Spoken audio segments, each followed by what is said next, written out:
নাকি? দেখো আমরা দৌড় যখন দিব তখন প্রথমে এই যে এইভাবে পা দিব সামনে, ঠিক আছে? দেওয়ার পরে আমরা হাত কি করবো, এই উপরে রাখবো। হাত কোথায় রাখবো? উপরে। এরপর এভাবে আমরা হাত যখন বাঁশি দিবে তখন আমরা দৌড় দিব, ঠিক আছে? এবার আমরা ওইখানে যাব, ওই বেরির উপরে পা দিব, আবার আসবো, এই যে বরাবর থেকে দৌড় দিব, এখান থেকে আবার যাবো, আবার আসবো, ঠিক আছে? মনে থাকবে?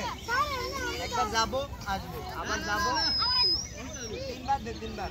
একবার যাবো না, দুইবারে দেন, আবার যাবো, ঠিক আছে? গরম না। সবাই রেডি সবাই রেডি। দুইবার যাবি আর আমি আর সবাই রেডি।